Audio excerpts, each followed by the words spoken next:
जय हिंद साथियों, डॉक्टर संग्राम पाटिल इंग्लैंड से बात कर रहा हूँ।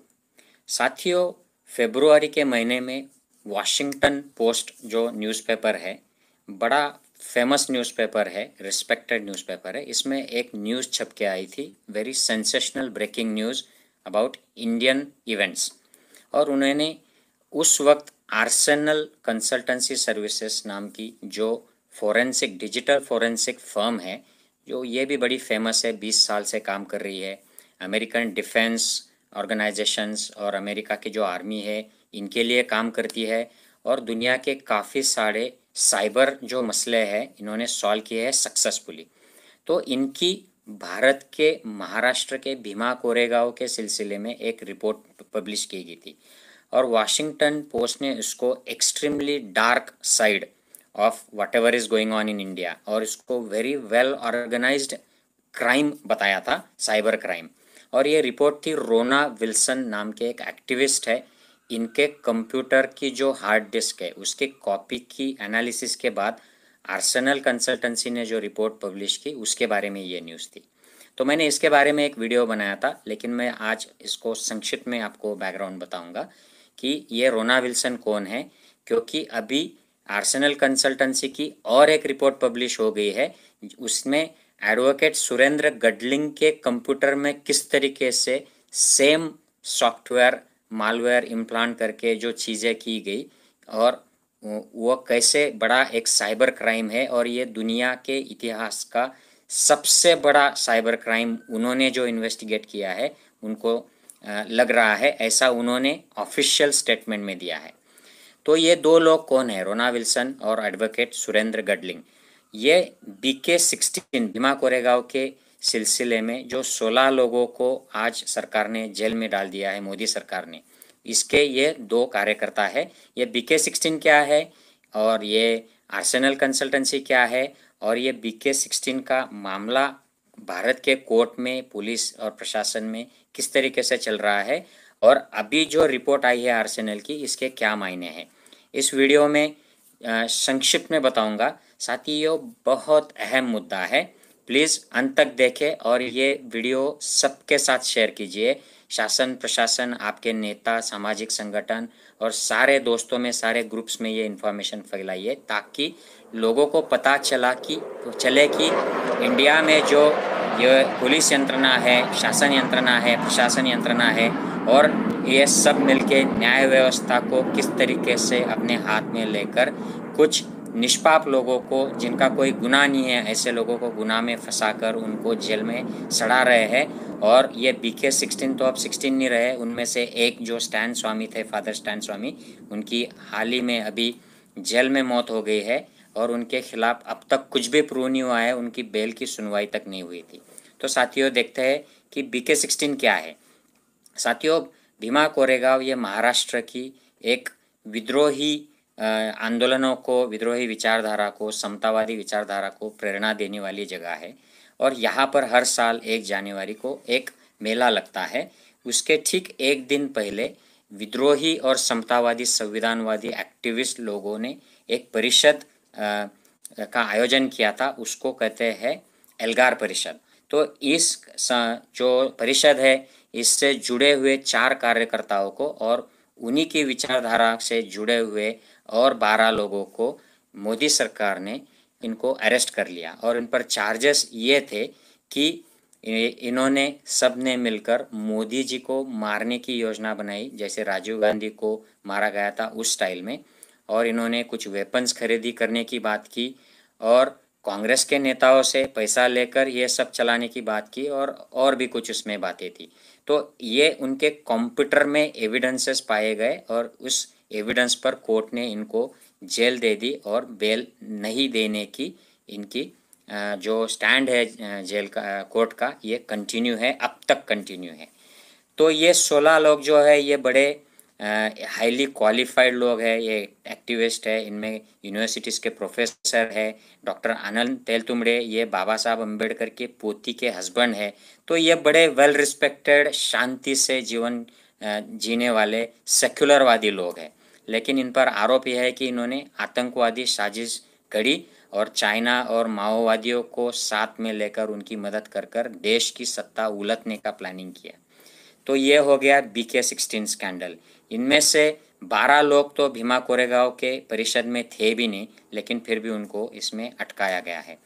आर्सेनल कंपनी जो है ये अमेरिका की मैसाचुसेट्स में डिजिटल फोरेंसिक का काम करती है। जो भी इलेक्ट्रॉनिक गुने हो जाते हैं, साइबर गुने होते हैं, कोई एविडेंसेस ख़राब किए जाते हैं या इम्प्लांट कर दिए जाते हैं, कोई छेड़छाड़ की जाती है इलेक्ट्रॉनिक एविडेंस से, तो उसका काम करती है। इनके बनाए हुए टूल्स अमेरिकन डिफेंस ऑर्गेनाइजेशंस भी यूज़ करती है और ये बड़े फेमस है। इनका बहुत अच्छा रेपुटेशन है और ये हमेशा सक्सेस रहे हैं। जो भी बात को हाथ लगाते हैं उसमें ये उसके अंत तक जाते हैं और एविडेंस देते हैं।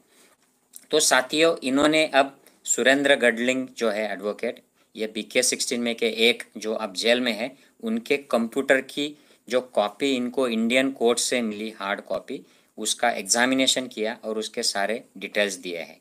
तो ये क्या चल रहा है, ये मसला क्या है? तो साथियों, ये भीमा कोरेगांव के जो संबंधित लोग थे, इनके कंप्यूटर्स में एक कॉमन तरीके के ईमेल्स और फाइल्स पाए गए थे और इसके बारे में जो उनके कंप्यूटर की सामग्री जमा की गई थी उसकी एक कॉपी इनको देना जरूरी होता है।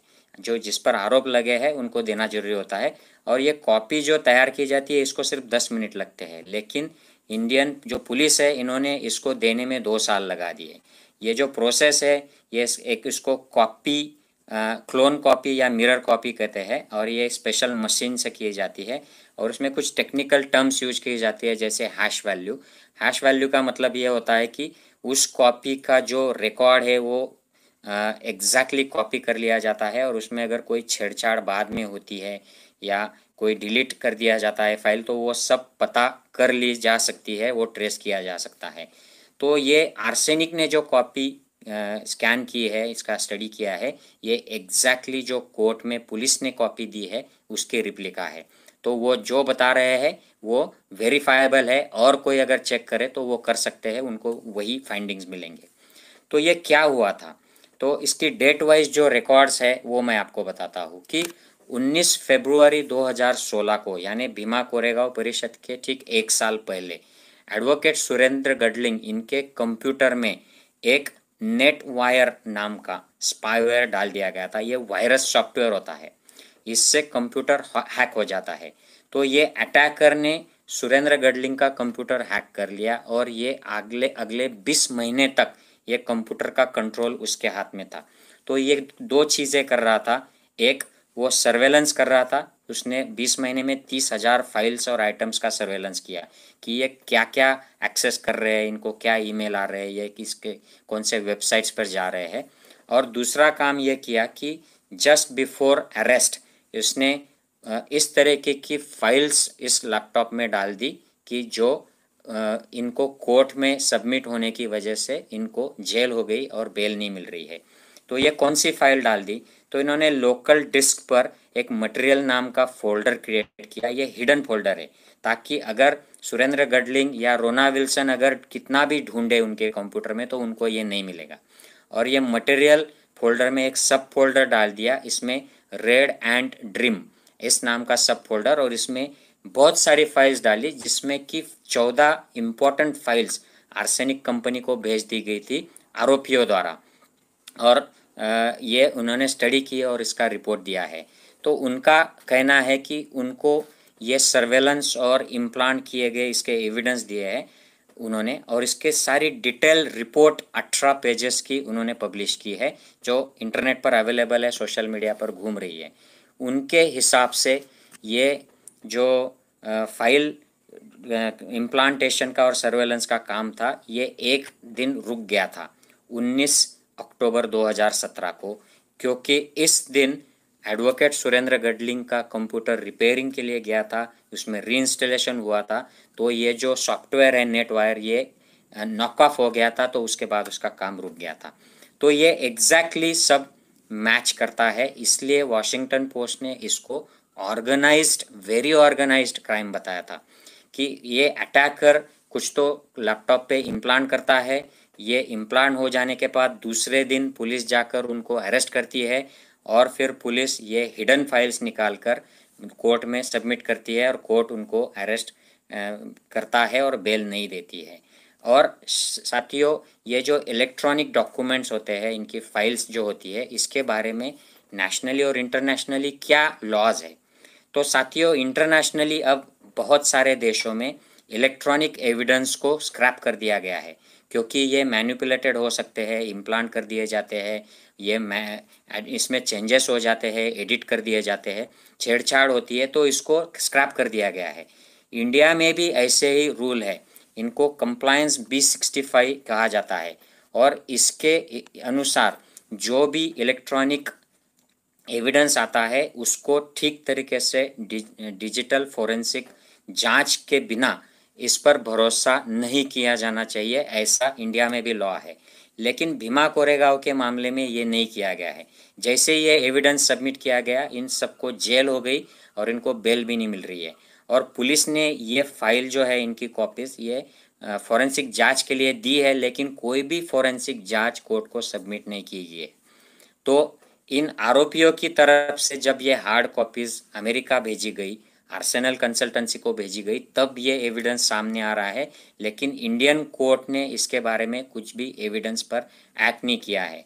तो अब ये क्लियर हो गया है कि ये फाइल्स जो जिसके भरोसे इन सारे एक्टिविस्ट को जेल कर दिया गया है और जेल में सड़ाया जा रहा है, और इनमें से एक की तो मौत भी हो गई है, ये एविडेंस ही इम्प्लांटेड था और ये बहुत ही ऑर्गेनाइज तरीके से किया गया था। और इसके हिसाब से पुलिस ने एक्शन ली और इसको एक्सपोज करने का, उसके डिटेल में जाकर जांच करने का जो काम है, ये पुलिस ने नहीं किया या किसी भी यंत्रणा ने नहीं किया।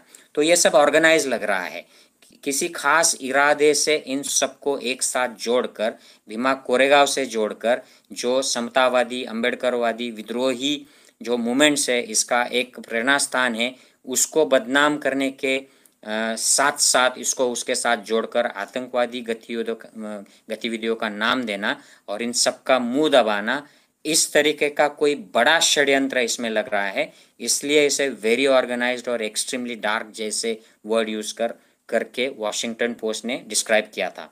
तो साथियों, अब इसके क्या चल रहा है, इसका हालात क्या है। तो महाराष्ट्र गवर्नमेंट के जो लोग हैं, आज की जो गवर्नमेंट है, इसमें नेशनलिस्ट कांग्रेस पार्टी है, जो शरद पवार उसके सुप्रीमो हैं, ये तो बड़े सेक्युलरवादी माने जाते हैं।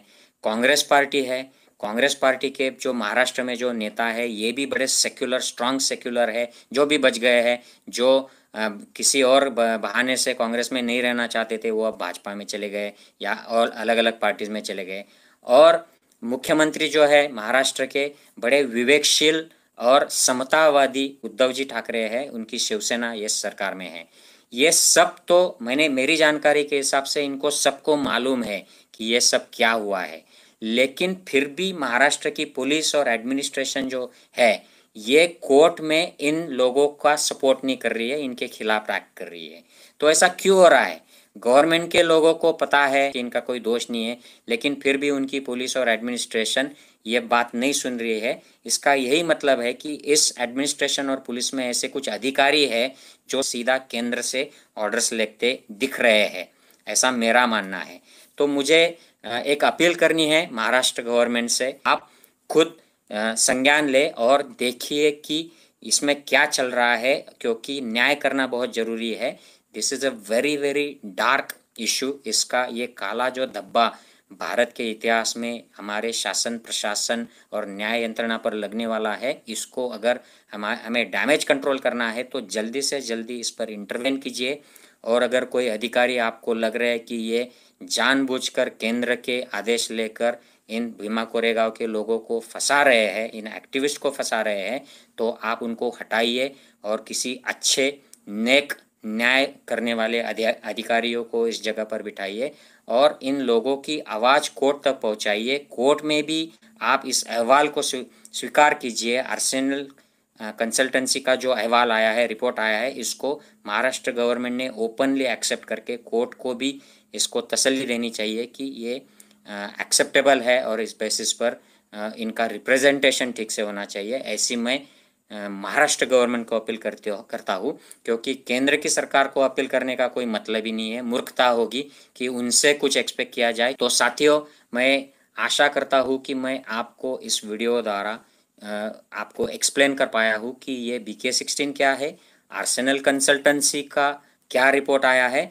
और किस तरह इन बड़े बड़े एक्टिविस्ट को, इंटेलेक्चुअल्स को, जो सेक्युलरिज्म की बात करते हैं, संविधान की बात करते हैं, आदिवासी और दलितों के हक की बात करते हैं, ऐसे लोगों को फंसाया गया है क्योंकि वह आरएसएस की विचारधारा को अपोज करते हैं, या एक्सट्रीमिज्म को अपोज करते हैं, या बीजेपी आरएसएस की गवर्नमेंट को अपोज करते हैं। I hope you agree with my ideas. Please do share with maximum people. Thank you.